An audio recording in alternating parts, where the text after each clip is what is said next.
I wore this sweater for like one of my first videos, and I was like, I got a new sweater, so we had to film a video. And I don't think I wore it like ever again in a video.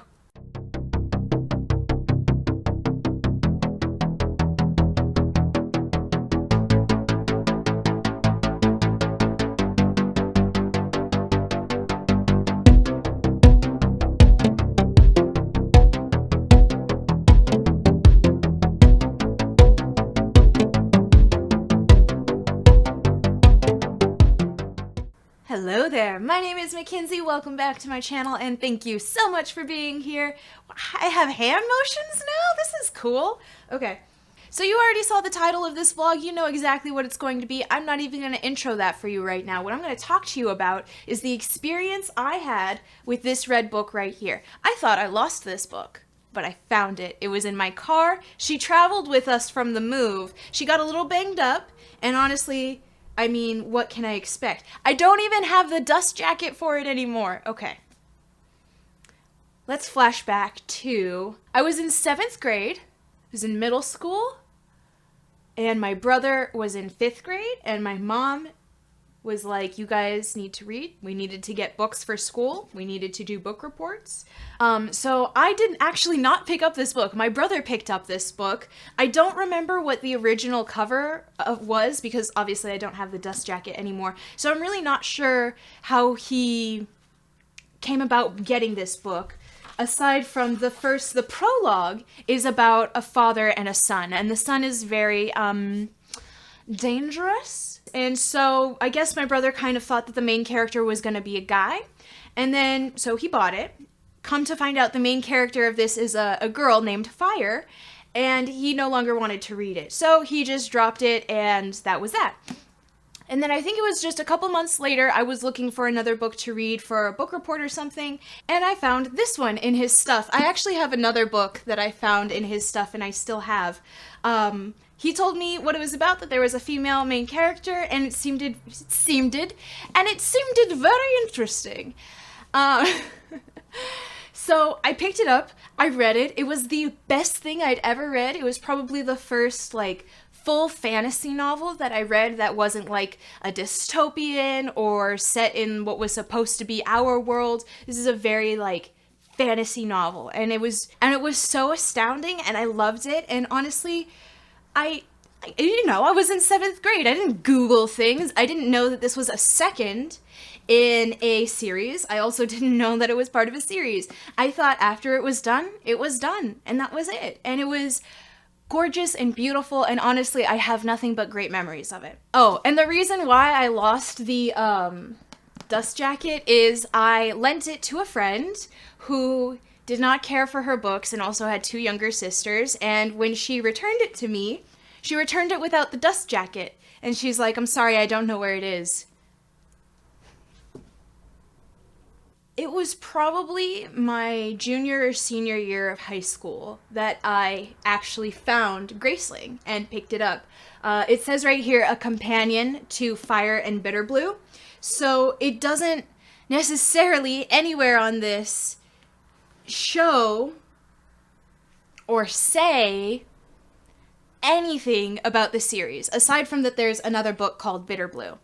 But it doesn't tell you the order of these books anywhere. And in fact, after Graceling, at the end, there's a section for Bitter Blue, and Bitter Blue is the 3rd book in this 4-book series. So I was eternally confused for so many years.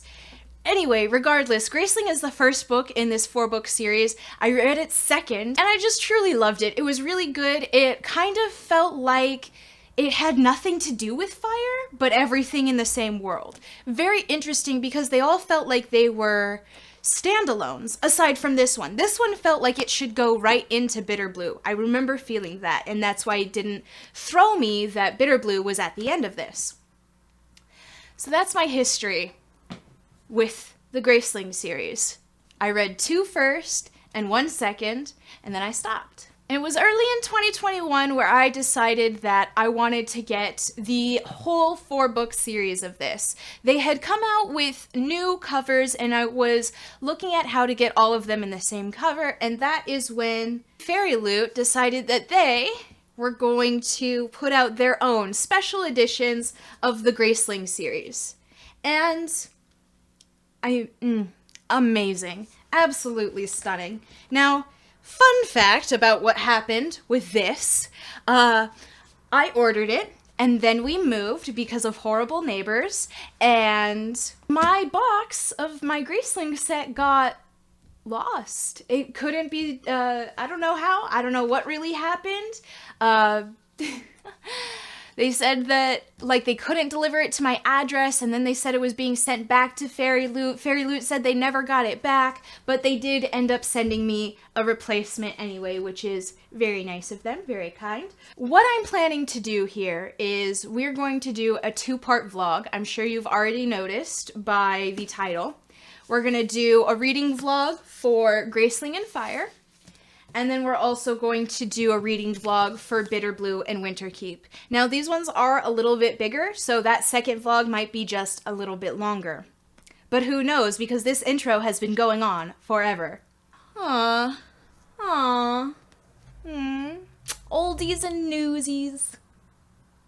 You know what, you guys? I'm really happy. So we're going to go ahead and start with part 1 of this vlog, reading Graceling and Fire. I'll start by actually reading the synopsis for you guys, because me trying to tell you what these are about from my vague memory and emotional attachment to them is just not going to help anybody out. So before I start each book, I'll read the synopsis, let you guys know what's happening. Okay. Bear with me because it is gold on black and I'm not wearing my glasses. In a world where people born with an exceptional skill, known as a grace, are both feared and exploited, Katsa carries the burden of a skill even she despises, the grace of killing. Feared by the court and shunned by those her own age, the darkness of her grace casts a heavy shadow over Katsa's life. Yet she remains defiant, and when she stumbles across a mysterious kidnapping, she investigates. Who would want to kidnap an old man, and why? And who was the extraordinary graced man whose fighting abilities rivaled her own? The only thing Katsa is sure of is that she no longer wants to kill. The intrigue around this kidnapping offers her a way out, but something insidious and dark lurks behind the mystery, something spreading from the shadowy figure of a one-eyed king. I already am remembering some things, and I'm so excited. I'm so excited. Okay, I have a video to edit and put out, and then I will get back here. We will start reading, probably not here. Probably somewhere more comfortable, and start reading, and it'll be so fun, you guys. I'm so excited. Anywhere you go, give it on. Anywhere you say, anywhere.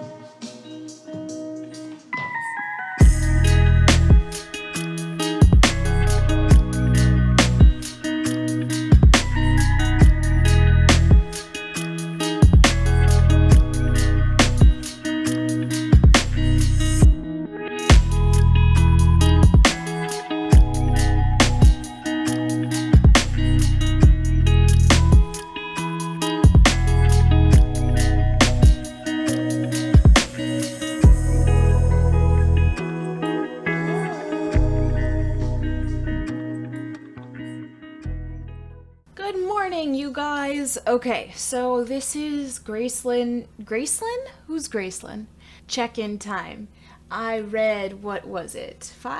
7 chapters of this, about 52 pages. I mean, so far it's beginning as much as I remember it, with our main character, Katsa. She's on a mission.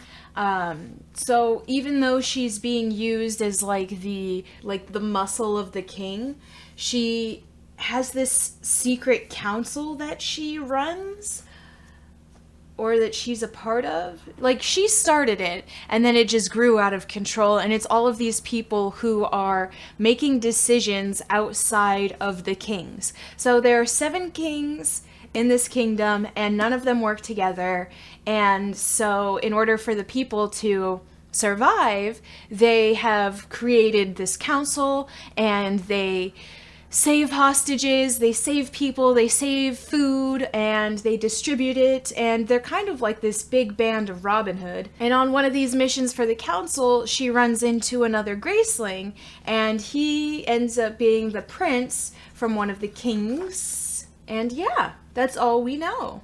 I'm pretty sure I know who this other Graceling is.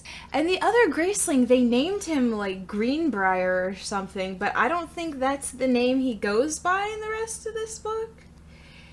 It's really weird having half memories of what's like supposed to happen in the plot and then reading what's happening, and I'm like, am I on the right track still? Is everything happening correctly? It's very interesting. But I am enjoying it. I am having a good time, so we'll just keep on going, and I will check in with you guys here. Here we are, friends. I read up to here, alright? I read this part last night, but I haven't read anything else, so we could check in and we could chat. So, we have new developments within the plot. We have another like love interest, I believe. We figured out who the Graceling fighter was. His name is Poe, and he is a prince, Prince Poe, and it's great. It's astounding. I really enjoy the kind of conversations that are happening with because the Graceling people, the people who are graced, they're called Gracelings. So the Gracelings are like beautiful, and there's this whole kind of conversation about drawing strength from the beautiful things in life and not allowing basically the beautiful things in life to be taken away in an effort for you to be strong. You can be strong and beautiful at the same time. And I think that's just kind of like this sweet conversation to just like tell people like you don't have to be one or the other, and you can be both. And I really enjoy it. And now we're off on an adventure, off to see more of the kingdoms, and I'm super excited. And as I'm getting more into the story, I'm remembering more from the first time that I read, and I think I know how this ends, but if it ends how I think it ends... So in Fire, there is an epilogue about a character, one of the kings, in this book. And if this book ends the way I think it ends, then I think it would make more sense for the prologue for that character to come before this, so that way you know who that character is. But I don't remember enough of Fire to remember what happens in regards to that character. These are such vague spoilers. I have vague spoilers to share. So I'm very excited to continue on. Looks like halfway. I'm on part 3. No, I'm sorry. I'm on part 2, The Twisted King. 125. 125 of 340. So I'm just under halfway. I will be checking in with you guys right before part 3, so I'll see you in a second. Hello, we're back. I think we're in the same place we were last time. I have read up to here now, officially. I only have part 3 to read, so this last little bit. So a lot has kind of happened. The romance in this is interesting in the sense that, like, it kind of happens all of a suddenly. Like, you see these characters acting cute and sweet together, and then all of a sudden they realize that they have feelings for each other, and it's like, bam, here we are here. And it's kind of nice. It's kind of interesting because I don't think I've ever read books like that before, or a story like that before. I love that there is this, like, symbolic family unit that we're following, and it's really sweet to see these people who previously thought themselves one way because the world deemed them one way, and then they realize that there's more to them than just meets the eye. It's really cute, and I know I'm speaking kind of vague right now, but I don't really want to tell you everything that's happening because it's a really sweet little story about, about how the world can make you feel like you're a monster. And I think that's a line in here, but when a monster stops acting like a monster, is it still a monster, or does it become something else? And it's really sweet to follow this character who previously thought herself a monster and see her change. So we have just the last bit of part 3 left. It's only about... So we have about 70-ish pages left, so I figured we'd just keep you guys around for reactions, and we'll just see how this ends. In regards to my long-standing conflict for whether this should be read first or second, because I remember more of Graceling from my first read, I can't necessarily say. I'll definitely have to read Fire in order to see which one I think should be read first, but if Graceling ends the way I think it does, I still think Fire might need to be read first, but we'll see when we get there. Alright, let's go.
What? I forgot that part. I didn't know that was coming. No. Leonie does this. She goes, ooh. And it's like cute, but I can't adopt that because, like, what am I doing? What am I fluffing? There's nothing. I do this very ungraceful, let me grab a clump of my hair. And here we are, at the end of Graceling. I knew we'd be here eventually, but, like, I have kind of a sadness. And I guess you always do when you finish a book. So, it was good. It's just not as, like, enchanting as I kind of thought or remembered. And I do remember liking Fire more even after reading Graceling and enjoying that experience much more. So I do have hope that it's going to continue and be good. But it wasn't like the story was bad either. It was really, really interesting how our main character really didn't want anything to do... Oh my gosh, I just realized I'm wearing my glasses and you probably can't see me. Now you can see me, I can't see you. It works perfectly. It's really funny and sweet how our main character really doesn't want to be married. She doesn't want to have kids. She doesn't want to be tied down to anyone or anything.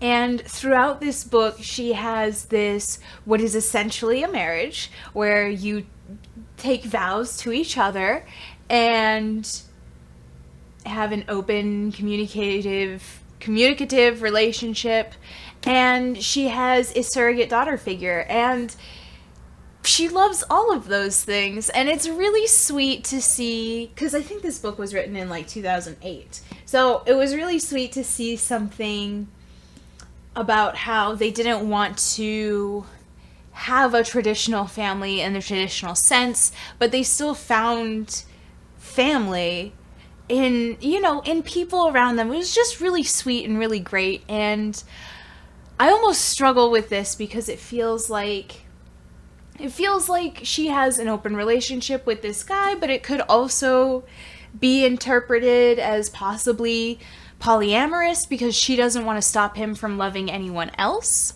But nothing is like specifically written on page like that. It's just them two.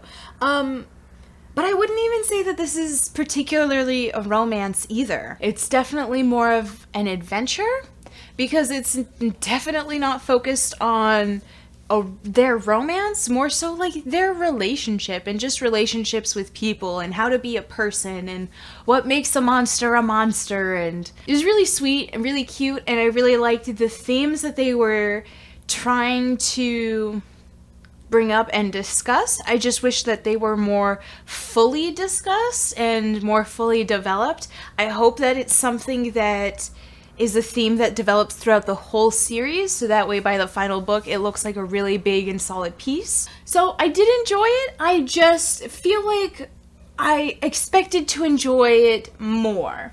But I am going to continue. I'm heading right on in to Fire, which I'm very excited for because this is the one that was truly enchanting, truly caught my eye, and one of the I guess if we can keep a running list of my top 5 books that got me into reading, and every couple videos or so, I'll remember another book, we can just keep adding. So we have Twilight, we have Harry Potter, and we have Fire. So it's a very strange smattering of books, and I'm sure we'll add 2 more equally strange books to that list. So let me just read for you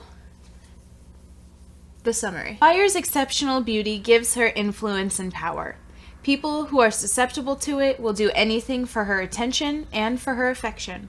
But beauty is only skin deep, and beneath it, Fire has a human appreciation of right and wrong, aware of her ability to influence others, and afraid of it. She lives in a corner of the world away from people, not only to protect them, but also to protect herself from their attention, their distrust, and even their hatred. Yet Fire is not the only danger to the Dells. If she wants to protect her home, if she wants a chance to undo the wrongs of the past, she must face her fears, her abilities, and a royal court full of powerful people with reason to distrust her. So, I'm really excited because I remember that this goes from taking place in a smaller area into a larger court setting, and I do love a court setting. It's very fun for me. I'm also interested to see how much that this correlates with Graceling, because the enemy in Graceling is defeated in Graceling. But the backstory for the enemy in Graceling is the prologue for Fire. And I don't remember enough of Fire to know what was referenced in Fire about Graceling. So Graceling takes place, if we're on a map, Graceling takes place in this area of the map, and then there's like mountains here, and then Fire takes place over here. So it takes place in the same world, but in different parts of this world. I really feel like Fire is gonna be the outcast here, unless Winterkeep has something to do with Fire. So we're just gonna keep on going. I'm gonna start reading, and then we will check in. Bum-ba-da-bum-ba-da-bum. Right before I start chapter 5 of part 1, okay? Right up to here. Here we are. Page 54, right before chapter 5. So this book is starting much more sad than I remembered it, and also is a little bit of a tonal shift, I feel like, from the first book. Whereas I would probably say the first book was definitely YA, I would say that this book is more like, I don't know, maybe new adult? 'Cause like, there's a character at the beginning, his name is Archer, I remember him being a big part of this book. But Archer and Fire, whom the book is titled for, have a relationship, and I remember, like, as when I first read this, I remember, like, not really liking him, but also not really minding, really, that he was around, kind of liking him, and now that I'm an adult, reading the beginning, and then also remembering what's going to happen, I hate this character. And it's really sad that he's presented as like, I mean, it's not sad, it's great writing because he's presented just how he needs to be in the beginning. And everything follows, I think, I'm speaking so vague. What happens with Fire and Archer? They grew up together. Fire is a monster. It's not like a Graceling. So instead of the eye color changes, because Gracelings have two different colored eyes, and then they each have a grace and a power.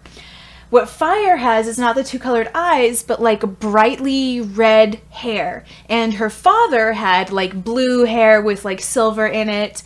And they're like super beautiful humans that also can take control of people's minds. So it kind of sounds like a mind reading grace, but it doesn't present itself as a grace either because humans can be monsters and also animals can be monsters. So they also have raptors, which exist, but also leopards, mice, cats, stuff like that. So Fire and Archer, who is just he's a local lord's son. They grow up together because that local lord helps raise Fire because her father is horrible and a monster who likes to take control of people's minds and thinks it's fun. So he's horrible, and so Fire is raised by Archer's father, and they grow up together, and then when she's 15 and he's 18,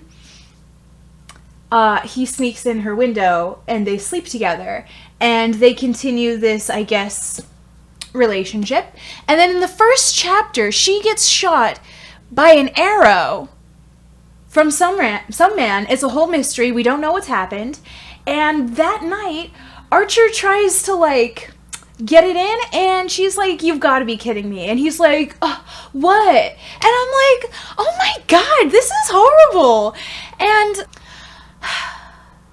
it really, like, I have so much more memory of Fire now, rereading the beginning and remembering how I didn't react to this at all as a child, which is a little disturbing to me, that I just thought that this was totally fine and didn't pick up on all of the cues where Archer isn't the good guy. He's like Tamlin. Yeah, wow, realization right there. Disgusting. I don't like. So the king and the prince, the two brothers of Rowan, the queen, are sons of Briggan, who was the previous king's war advisor. And like, it's a big mystery that Briggan got his legs smashed to pieces and was sent home. And then he also sent someone to assault his wife. And that's why Archer is not his son. But he takes care of him like he's his son. And I remember now that the reason that was done is because the king and the prince are Briggan's real sons. The king had no real sons. And so that's why he punished Briggan, but also made his wife have not his son. This all happens in like the first 50 pages, like knowing that Archer is not Briggan's son. And like, it kind of is like how you can tell that he's not, like why he's not as nice to Fire as Briggan is. And really, Briggan is the only one that's nice to her in the beginning. And like, I'm reminded of the line from Graceling, when a monster stops being a monster and becomes something else, is it still a monster? And when a human stops becoming a human, what do you call it after that, you know? Like, I feel like Graceling wasn't as harsh and as dark as everything that's happening in this. Like, there were definitely, like, assassinations and, like, broken stuff, but, like, SA is a whole other kind of dark for me. And there's, like, it's not on page, but it's, like, knowing that all of this happened is rough. I mean, you're establishing the bad guy of this book, And the prologue wasn't even about this bad guy. Okay. Brocker is Archer's father. Briggan is the prince. Fire ends up with Briggan. Brocker is the father. It's very interesting seeing how much has come back to me since reading this, and it's really funny to see all of that come back as well. I'm really excited to keep going because I know we're going to get more into like the court situation, and I'm really excited for that. I guess I will be checking in with you guys at the end of part 1, right before part 2, Spies. Alright, we did it. I'm here. Time to check in. So, I'm really enjoying Fire's transition into a much more confident version of herself. In Graceling, our main character girl was already super confident, she was strong, she was sure of herself, and Fire, it's funny because Fire has this ability to control people's minds, but she's so afraid of becoming her father, who was a horrible, abusive person who controlled people relentlessly, that she almost refuses to even do it. Like, feels so powerless in the beginning. Not because, like, I think she's powerless, but because she feels powerless. She truly feels like she can't do anything, that her being a monster is a detriment to her living her life, that she is always in constant danger because people can't control themselves around her, and she, for whatever reason, feels like she can't control them, or she doesn't want to control them, so she doesn't let things happen. She definitely, like, stands up for herself, but while she's doing that, while she's protecting herself from someone trying to assert themselves onto her person in the middle of a hallway, she still feels like she's scared. And it's sad to see that, to see how scared she is.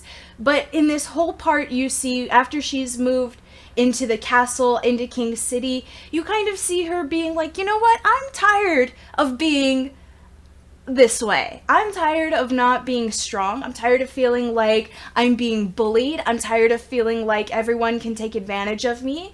And she starts becoming much more confident, and it's really great. I really enjoy it. Archer hasn't come to King City yet, but there is a lot of Fire talking about them in the past and kind of their relationship. And I think I already said this, but Archer is definitely like Tamlin. He's very controlling, he's very jealous, and I remember when I read this the first time, I kept thinking how stupid Archer was. He had Fire, the most beautiful woman in this whole place, and she's great and she's awesome, and yet he continues to sleep around, not realizing that this is the abusive relationship, the last abusive relationship that Fire needs to leave. Her first one being her parent, her father, Cancerel, and now it's this guy who assumes that he can tell her what to do, when to do it, be jealous all the time, and sleep with other women. Like, it's kind of it's the toxic version of the open relationship that is in Graceling, where in Graceling she doesn't want to keep him from loving anyone else. Archer doesn't want Fire to love or care about anyone else, and he constantly thinks that she does and is jealous. Meanwhile, she doesn't really want to be with him and lets him sleep around because she doesn't want to be with him, but he sleeps around and is constantly jealous. Like, it is the worst relationship ever. And, you know, Fire talks about how they were friends before, you know, they were childhood friends, and that childhood friends turned into lovers at a bad time because Archer was way more mature than she is. I very much agree, even though this is supposed to be like fantasy and people are having kids at 16, like, I get that, but the maturity difference between 15 and 18 is crazy, and I lived that maturity difference, and you're never going to convince me that was supposed to be romantic. It's definitely not. It just leads much more into their toxic relationship. I'm really enjoying this. I'm really enjoying seeing the different lens that I'm using, looking at everything that's happening. Fire's relationship with Archer, and then her developing relationship with Prince Briggan, who is second in line for the throne. He's the commander of the king's army. He and Cancerel, which is Fire's father, were consistently trying to kill each other within the last 2 years of Cancerel's life. So Cancerel tried to kill Briggan, then Briggan would try to kill Cancerel, and they went back and forth, and then Cancerel died, and then that was it. So Briggan already doesn't like monsters, but he's developing kind of a softness for Fire, realizing that she's not like her father, and that she's also realizing she's not like her father. And it's so cute and sweet to see that developing relationship help her mend her own past trauma and the way that she feels about herself. She is slowly realizing that she is a confident, powerful person who cares for people and is different than her father, because Briggan is also helping her. Not because, but Briggan is also helping her. He's there. He's acknowledging the differences. And I think she really needed someone not to just be there to have physical intimacy with, but to remind her how she's not like her father, how she can use her power and her monsterness, but still not be like her father. And I think that's what was missing with her relationship with Archer. He wanted her not to be like her father, and that meant she couldn't, be the monster really that she is. So we're about to start part 2. I believe in part 2, so it's called Spies. And I believe in part 2, Archer is eventually going to come to King City, and it's going to get much more dramatic because he's dramatic, and I'm excited. So I will check in with you right before part 3, which is called A Graceling. I wonder...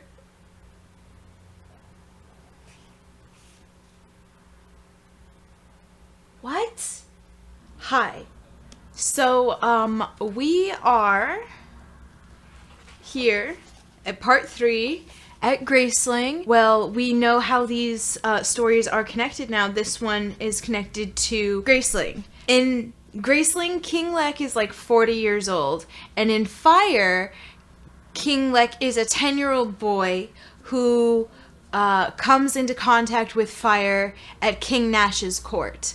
So Fire takes place like 30 years in the past. I'm really enjoying it so far, still, regardless of how out of place it feels in the series. It's interesting because the character of Archer is like a horrible person. He's really irritating. He's really the worst. He's very toxic. And, I remember feeling this way when I was younger, too, about, how ridiculous he seems to act. Fire doesn't want him anymore. And, so he has sex with multiple people in the time that he arrives at King Nash's court. He has sex with multiple people. 3 of them he tells Fire about. Of the 3, 2 of them are Fire's friends, and the ones who are Fire's friends get pregnant. So it's like...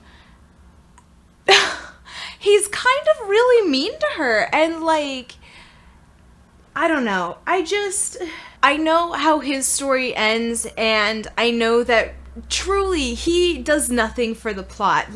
Aside from making 2 women pregnant, he does nothing for the plot, and it's okay. I kind of rationalized to myself, it's okay. He's not that big of a deal in the plot, but, he's an awful character. And, I don't know why he's there, because Fire definitely likes him, loves him. Even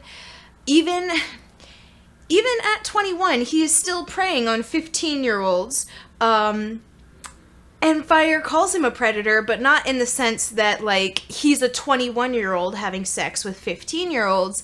He's a predator in the sense that he'll never return their love. And she still loves him regardless, as a friend. So I don't know, really.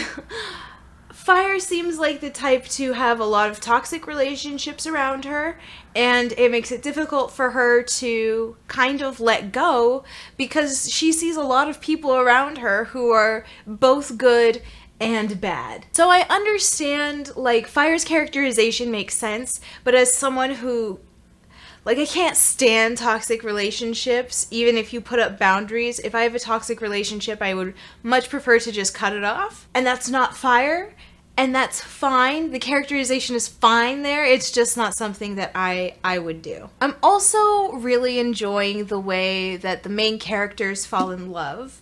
This happened in Graceling too, where they're just so sweet and subtle, and like you really have to read between the lines, and you see as the reader them falling in love before they as characters do. And I love it, and I love that that seems to be a theme here in the series. So I think I will be checking back in with you at the end, because this is the last part here. So I'll see you in just a second. Okay, so I had to stop real quick. I just had to say some things. So first of all, spoiler warning. Jod the Archer, the mysterious archer we've been looking for, is Archer the character's father, like his true father. And that's horrible, but it also makes sense. Also, Briggan is the only bastard son of Brocker. And like, I can't help but sit here and think that out of all of this, like, some people are good, some people are bad, and good people have good in them, or good people have bad in them, and bad people have good in them. Like, there's Alice. Alice is just good. So Alice is Brocker's wife, who never had kids of her own with her husband, but was raped, had Archer, and died in childbirth. Like, Alice is the one who got the short end of the stick, and she was purely innocent here. And like, Fire acknowledges that, but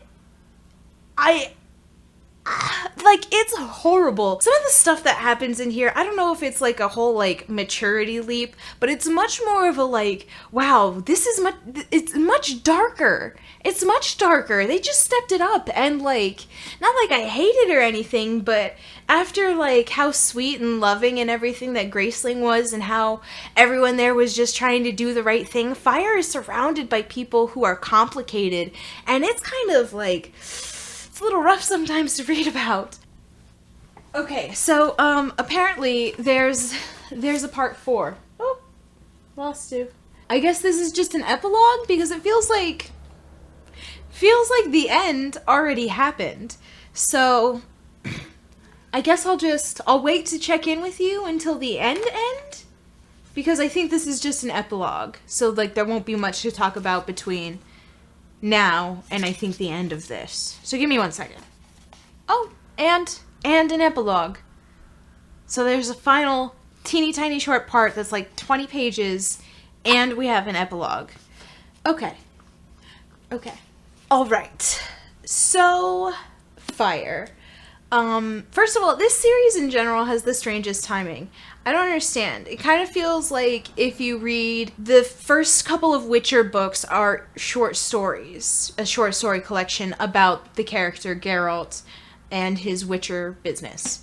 And it kind of feels that way, where Graceling was something, and then this is something just similar. So it doesn't really feel like it's a series. And I would be more inclined to say that definitively if the next book wasn't called Bitterblue, who was a character in Graceling. And I think Bitterblue takes place 10 years after Graceling. And this book takes place 30 years before Graceling. So, like, the time jumps we're doing, like, I'm down, but I don't understand why. Like, what was the thought process here? I can understand how I got so wrapped up in this and how I thought it was so, like, astounding. The political intrigue is really, really good, and it's not too hard or dense. Like, it's a good introductory to getting more into in-depth politics. It's like Graceling in this one especially. They make the names easy. The countries are named based on like if they're north, south, east, or west. And then this one, you have just the one kingdom, and then the families' names are like the G family, like there's Gunther and Gunner, and then the M family, which is My Dog and Murgda. And so it makes it really easy for you to like latch on and get it and understand. But it's still very intriguing, and it has all of the stuff there that you really want. The romance, again, like I said, it's peak. Let's talk about something real quick, because you remember the 15-year-old that Archer impregnated? Okay. So she's a soldier. Full background. This woman is a soldier. She's been a soldier for a little bit. Meets Archer. They have a thing for a little bit. Fire asks him to knock it off, and he does. The soldier girl finds out that she's pregnant and keeps the baby, whatever. Then her and King Nash start to hit it off after the war, towards the end of the book, and Nash is 10 years older than Fire, which makes him 28. You want me to be okay with King Nash, who is 28, to be with this soldier girl Mila, who is 15, now 16. Why? Why am I supposed to be okay with this? I don't like this. And like, I get it. It's like a fantasy thing, and like, I don't know. This doesn't feel Middle Ages, but they don't really have too much technology, and people die. One of the princes is rather sick, and so like, I kind of understand and I get that, but like, it made sense for Archer to be that way because he was like not necessarily a good guy or a good person, but like, why in the end for King Nash? Also, something that I never caught before, it was stated in the book, but I just didn't catch it, and I kind of, now that I'm thinking about it, I kind of understand more of the character of Archer, but like, Fire makes a statement where she thinks that Archer was never, like Archer was under her spell just as much as anyone else was, you know, like her monster beauty made him in love with her and made him kind of ridiculous and stupid, and like, I think that kind of lends a lot to his character, and it does a lot.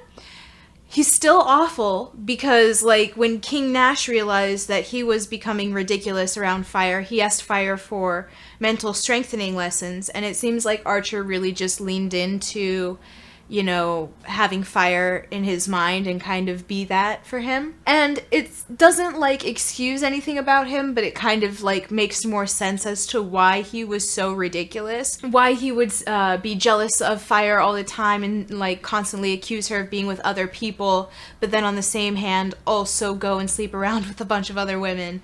So that makes sense. Yeah, really enjoyed it. This vlog was fun because it was kind of a reread for both of these books. Some things that I didn't remember, some things I did remember, but it was really fun to just kind of get into it, enjoy them again, and gosh, I love these covers. They're so amazing, so beautiful. Okay, so for now, it's like June 25th. So I think I'm not going to start the next books until the beginning of July, and then Bitter Blue and Winter Keep, that vlog will come up in July. Keep your fingers crossed for me. You'll hear more from me. I really enjoyed reading these books with you guys. I hope you enjoyed this video. I hope you have a good rest of your day, and I hope to see you in the next one. Bye!